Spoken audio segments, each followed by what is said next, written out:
Hi guys, here we have a 1990s Honda 2 horsepower 4-stroke outboard motor. Funny story on how I acquired it. I was actually just down at the local landfill site the other day, and I was dumping off some scrap metal, and laid there in the metal bin, or in the metal pile, was this motor, fully complete. I asked myself, why the heck would someone dump this off? When I looked at it a little bit more, I noticed it had a broken ignition switch, so that very well could have been the reason. It had a broken ignition switch, the guy couldn't get it to run, it was stuck in the off position, so he just thought, no point wasting my time. And of course you got guys like me who come along and, well, we've got to scoop it up and try to get it running. When I was there too, I figured, well, maybe it had low compression. I pulled it over. The compression feels really good on it, so you know, I think it's going to be a runner. So we're going to tinker around with it a little bit today. We're going to see if we can get it going.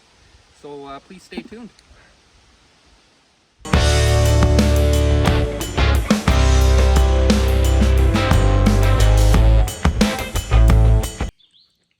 Okay, so first thing I'm going to do before I do anything, before I check compression, spark, or whatever, I'm simply just going to take this kill switch off of here.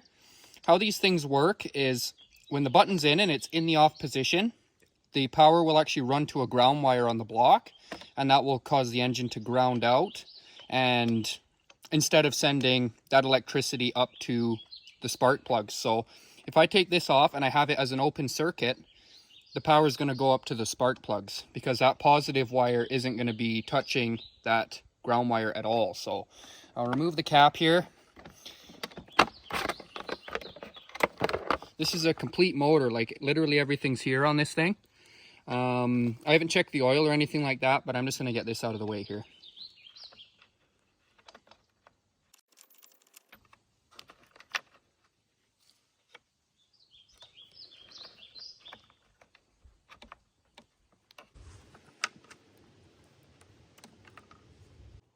Okay, now we've got the old ignition switch out of there.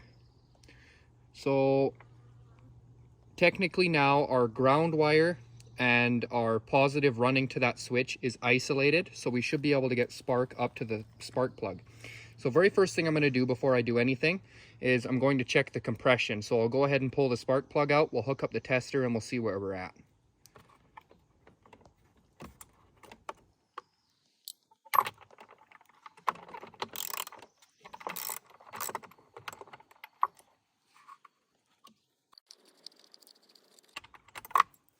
Okay, so now looking at this spark plug, you can see it's pretty well carboned up. So what I'm going to do before we even do a spark check is I'm just going to take a wire brush and just brush it off and try to clean it up a little bit. Okay, we'll put our trusty compression tester in there.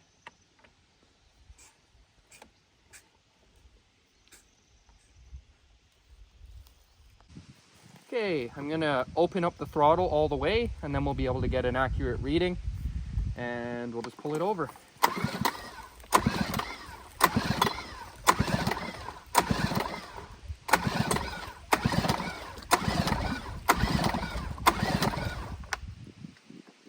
Okay, so we're sitting at just shy of 100, which, to be honest, should be okay for this motor. I mean, ideally we see a little bit more than that, but that's still good for a 4-stroke. So I don't actually have a wire brush. I did, I don't know where it went, but I'm going to use a wire wheel instead. Just be careful if you're using this method, because these bristles will poke right into your hand. So what I'm looking to do is just clean off all around here. I'm going to clean where the ground is, and I'm going to clean underneath here too. So I'm just going to rub it on the bristles there. So now I'm going to go ahead and check the gap on this spark plug before putting it back in.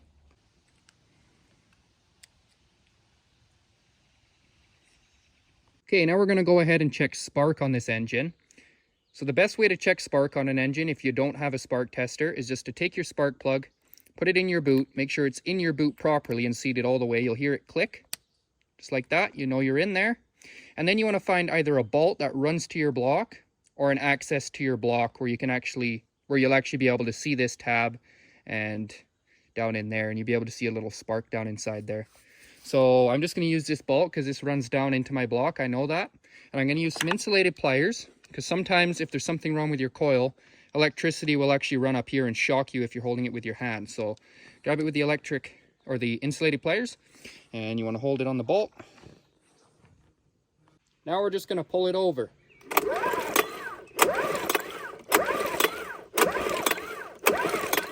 And this motor does in fact have spark.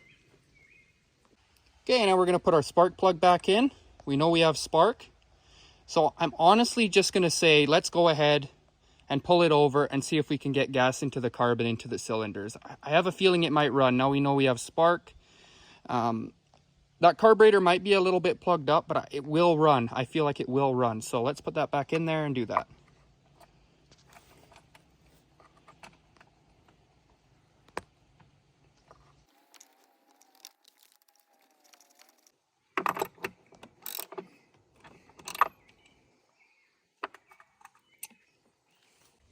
Okay, now before I do anything, I'm going to go ahead and check the oil. So there's a handy little dipstick in here we can check it on. So I'll pull it out, give it a wipe. It's brand new synthetic oil, it looks like, or conventional oil, but it is brand new. It's super clear, you can hardly see it.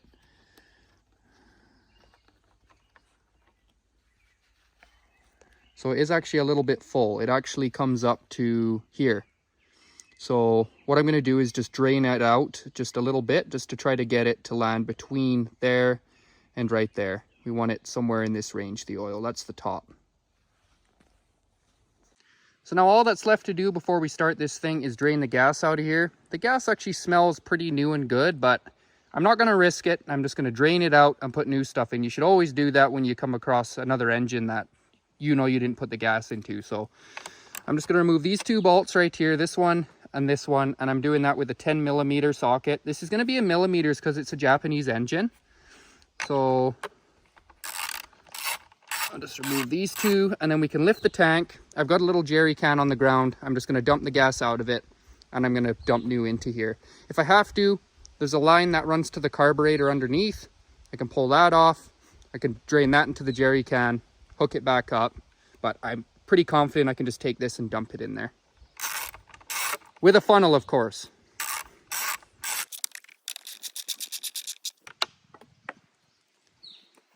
Well, they went flying, but I'll get them. So now we just pull this off, and I'll get the jerry can ready.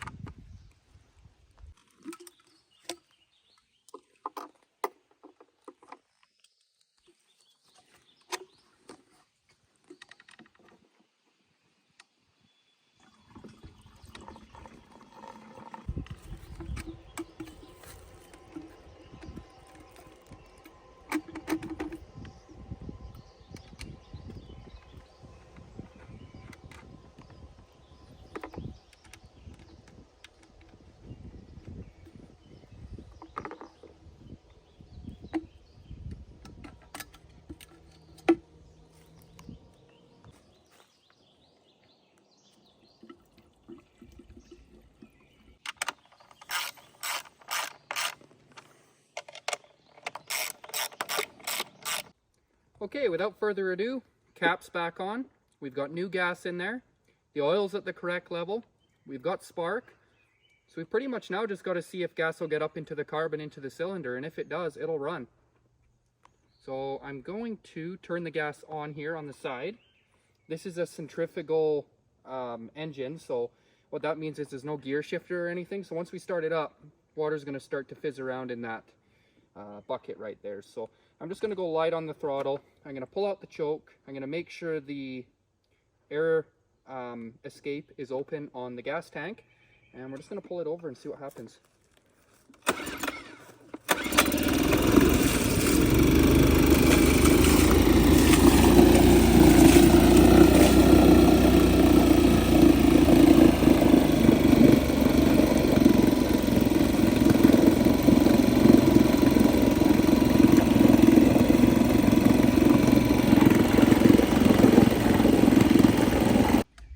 Okay folks, so that pretty much wraps up the video. I was really blown away by how this thing ran. I mean, for a dump find, that's pretty amazing. Wow. Anyway, it ran, yeah, really good. As you guys could see, it revved up. To kill it, I actually just pulled the throttle down to idle speed, and it seemed to shut off. So You know, I honestly assumed this thing might need a go through on the carb, like a clean. I was really impressed by how fast the gas got up in the carb. Second pull it went. That's pretty impressive, and it ran like a dream. So anyway, if you guys like this video, subscribe, of course like the video, and turn on your notification bell. I'm gonna have lots more videos like this heading your way, and yeah, you have a fantastic day.